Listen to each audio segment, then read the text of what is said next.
Hello, and welcome to Lynette Listens. I'm so grateful to be able to connect with you again today.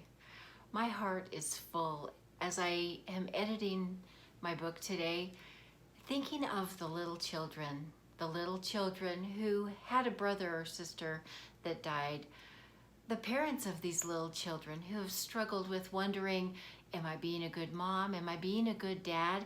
What can I do for my child? And for the little children in each of us who still carries around that hurt and that sadness. At one point in my story, it was a few months after my little brother had died, and I found out that my mother was pregnant again. And I was so excited. The 6-year-old little girl in me was like happy, thinking, okay, good, maybe mommy will be happy again, and daddy will come home and sing his songs and be joyful, and we'll have the life that we used to have. And then, due to complications, that healthy little girl that my mom was carrying, that she carried full term, also died.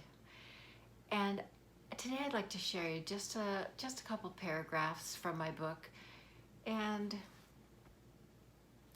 my heart on this subject. As my dad and I walked into the mortuary for me to see my little sister, Daddy held my hand. My clammy fingers once again clutched his as we entered through ornately carved doors. The lingering stench of mussy roses filled the air. A man in a stiff black suit directed us to where Michelle lay. Not yet in her casket, she rested on a high blanketed counter in the pocket-sized room. Riveted, I gazed at her peaceful slumber. My tiny sister, an exquisite china doll, sleeping in her fancy white dress. Her delicate hands, pink mouth, and faultless features etched their way into my heart as I memorized her petite form. Wisps of blonde hair crowned her round head, framing her sweet face, reminding me of my own blonde curls. Why did the babies keep dying? So for all of us who wonder, why did the babies keep dying? Why did I lose my job? Why is life so hard? I offer you my heart. I'd like to challenge you to take 15 minutes, 20 minutes, an hour would be even better, and just sit in stillness and feel your heart beating.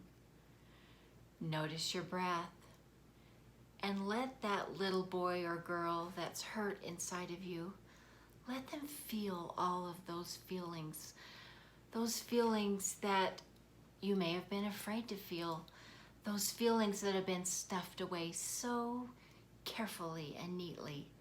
Let yourself feel, and then let me know what happens. I think you'll be surprised.